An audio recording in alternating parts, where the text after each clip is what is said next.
pagi anak-anak, apa kabar hari ini? Puji Tuhan baik. Dan ini pertemuan ketiganya orang. Sebelum orang mulai tentang pelajaran hari ini, tentang tadi doa mulai. Doa selesai. For ketua kelas, minta tolong ambilkan absen, nanti dibawa ke depan sebentar. Pelajarannya terang hari ini tentang dasar multimedia atau mengenal multimedia. Ada yang tahu asal-usul multimedia? Multimedia berasal dari kata multi dan medium, yaitu multi, banyak atau lebih dari satu. Nah, kalau medium, sebuah perantara untuk menyampaikan sesuatu. Ya, definisi multimedia.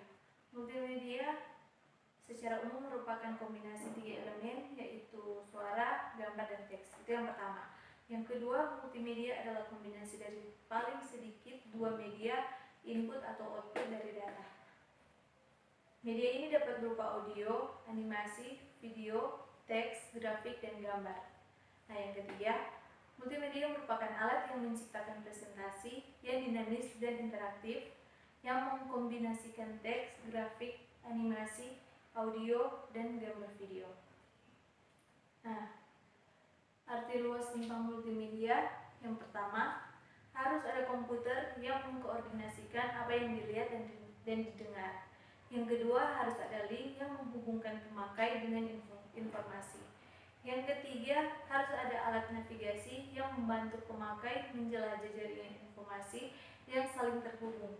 Yang keempat, multimedia menyediakan tempat kepada pemakai untuk mengumpulkan, memproses, dan mengkomunikasikan informasi dengan ide.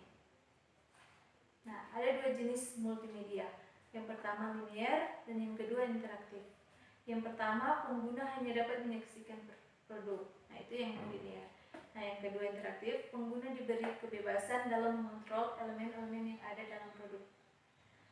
Nah, pemutaran multimedia ada 2. Yang pertama standalone, yang kedua network based. Yang pertama, komputer multimedia yang minimal memiliki stroke, alat input dan output, VGA dan sound card. Yang kedua, network base harus terhubung melalui jaringan yang mempunyai bandwidth yang mencukupi. Nah, media penghantar. Media utama dalam menampilkan produk multimedia adalah CD-ROM, yang kedua DVD.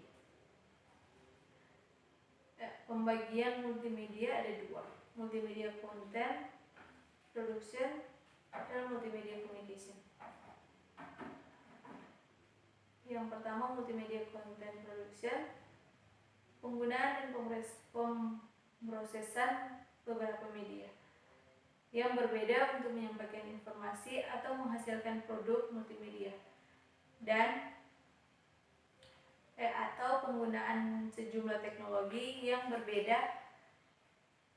yang memungkinkan untuk menggabungkan media dengan cara yang baru untuk tujuan komunikasi. Nah, dalam kategori ini media yang digunakan ada media teks, media audio, media video, media animasi, media graf atau image, media interaktif, dan media special effect. Nah, yang kedua, multimedia communication. Multimedia adalah menggunakan media seperti televisi, radio, cetak, dan internet untuk mempublikasikan, menyiarkan, atau mengkomunikasikan material advertising, publicity, entertainment, news, education, dan lain-lain. Dalam kategori ini media yang digunakan adalah TV, radio, film, cetak, musik, game, entertainment, tutorial, dan internet. Manfaat multimedia. Multimedia dapat digunakan dalam bidang periklanan yang efektif dan interaktif.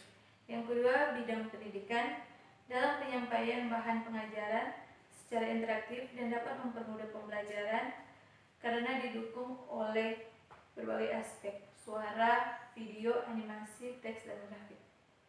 Nah, yang ketiga, bidang jaringan dan internet yang membantu dalam pembuatan website yang menarik, informatif, dan interaktif. Ya, pengaruh multimedia. Yang pertama, mengubah tempat kerja. Dengan adanya teleworking, para pekerja dapat melakukan pekerjaannya tidak harus di kantor. Contoh, software yang mendukung teleworking, telecommuting, net meeting. Nah, yang kedua, mengubah cara belanja. Home shopping atau teleshopping dapat dilakukan dengan menggunakan internet, kemudian barang datang dengan sendirinya. Yang ketiga, mengubah cara bisnis. Nokia membuat bisnis telepon seluler. Banyak perusahaan menggunakan sistem jual beli online. Bank menggunakan cara online banking. Nah, yang keempat, mengubah cara memperoleh informasi. Orang-orang mulai menggunakan internet dan berbagai software untuk mencari informasi. Misalnya, membaca koran online, detik.com, menggunakan software kesehatan, belajar gitar dari software, dan masih banyak lagi. Yang kelima, mengubah cara belajar. Sekolah mulai menggunakan komputer, multimedia, belajar online, menggunakan e-book. Nah, yang keenam, internet multimedia juga mulai bersaing dengan televisi dan radio. Desain sistem multimedia. Dalam mendesain suatu sistem media, terdapat 3 hal pokok yang harus dipertimbangkan, yaitu yang pertama, media yang paling tepat untuk suatu teks atau tugas. Yang kedua, lingkungan yang tepat untuk media tersebut. Yang ketiga, efek yang diharapkan dengan mengkombinasikan media-media tersebut. Ya, aplikasi dalam multimedia. Yang pertama, ada aplikasi multimedia dalam bisnis. Meliputi yang pertama, presentasi, company profile, pemasaran, periklanan, demo produk, katalog, dan lain-lain. Nah, yang kedua, ada aplikasi multimedia dalam pendidikan, meliputi tutorial, simulasi dan pelatihan, dan e-learning, dan lain-lain. Yang ketiga, ada aplikasi multimedia dalam hiburan, meliputi games, film, olahraga dan hobi, video on, atau pengguna bebas mengakses data multimedia yang tersedia pada media server. Yang keempat, ada aplikasi kepentingan publik atau institusi. Yang pertama, militer, pariwisata, kesehatan seperti animasi penunjuk kesehatan online. Masa depan multimedia. Untuk kedepannya, implementasi teknologi multimedia tergantung pada teknologi seperti sistem rancangan grafis komputer. Yang kedua, sistem operasi dan teknik implementasi. Yang ketiga, sistem jaringan. Dan yang keempat, content management system. Yang kelima, human computer interaction. Karir seorang multimedia. Profesi yang membutuhkan teknologi multimedia adalah pemasaran, animasi, desain grafis, elektronik, publishing, editor, desain game, public relation, special effect, produksi video, dan webmaster, dan lain-lain. Aplikasi produk multimedia. Yang pertama, bisnis. Yang kedua, sekolah. Dan yang ketiga, rumah. Yang keempat, masyarakat umum. Nah, kalau yang bisnis, iklan di media cetak atau televisi, demo produk, database, katalog, brosur, dan lain-lain. Kalau yang sekolah, software edukasi dapat dikembangkan untuk meningkatkan kemampuan belajar para siswa. Kalau di rumah, kebanyakan dari produk multimedia sampai ke lingkungan rumah melalui media televisi. Masyarakat umum, standalone terminals atau kiosks yang menyediakan informasi dan bantuan lain. Komponen-komponen multimedia ada teks, grafik, audio, dan video, dan animasi. Yang pertama, teks. Tampilan dalam bentuk teks atau yang lebih dikenal dengan istilah tipografi merupakan elemen yang cukup penting dalam pembuatan multimedia. Teks sangat efektif untuk menyampaikan ide dan panduan kepada pengguna. Teks bentuk data multimedia yang paling mudah disimpan dan dikenal. File teks mempunyai struktur yang sederhana. Teks mengacu pada kata, kalimat, alinea, segala sesuatu yang tertulis dan ditayangkan. Nah, yang kedua, grafik. Grafik atau gambar merupakan sarana pembentukan informasi yang lebih mudah untuk dipahami. Juga salah satu komponen penting dalam multimedia karena dapat meringkas dan menyajikan data kompleks serta mampu menyampaikan banyak kata. Nah, dalam publikasi multimedia lebih menarik perhatian, dapat mengurangi kebosanan dibandingkan dengan teks, sebab manusia selalu berorientasi terhadap visual. Yang ketiga ada audio.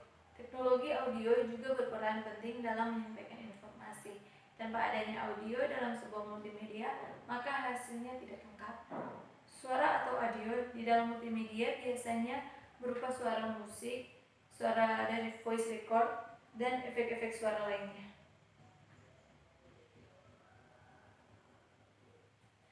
Yang keempat ada video. Video adalah gambar-gambar yang saling berurutan sehingga menimbulkan efek gerak. Pembuatan video dalam tampilan multimedia bertujuan untuk membuat tampilan yang dihasilkan lebih menarik. Yang kelima ada animasi. Merupakan kumpulan gambar yang ditampilkan secara bergantian dan berurutan sehingga terlihat bergerak dan hidup. Pergerakan animasi akan lebih mudah dimengerti daripada objek atau gambar lain atau gambar diam. Selain itu, animasi lebih menarik dan mudah dimengerti daripada hanya sekedar gambar karena lebih komunikatif dalam menyampaikan tujuan. Ya, ada dua penggunaan elemen multimedia. Yang pertama, gunakan media audio. Yang kedua, media visual. Nah, gunakan media audio jika informasi sederhana, informasi pendek, informasi hanya dibutuhkan saat itu, informasi berisi event dalam waktu, informasi yang dibawakan membutuhkan respon langsung, sistem visual dari manusia terlalu sibuk, lokasi terlalu gelap atau terlalu terang. Manusia harus terus bergerak dalam melakukan tugasnya.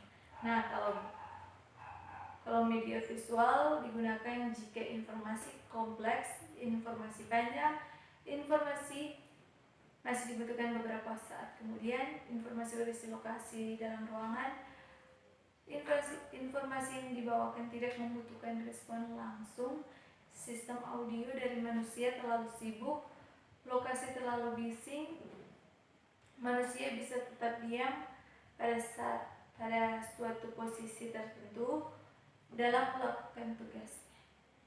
Nah, pelajaran yang terang hari ini sampai di situ. Jika ada pertanyaan, dipersilakan.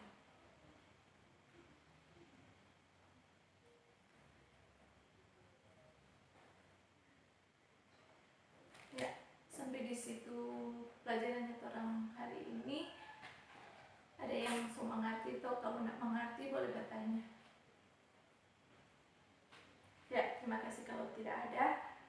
Nah, nanti terang bertemu lagi minggu depan. Terima kasih. Selamat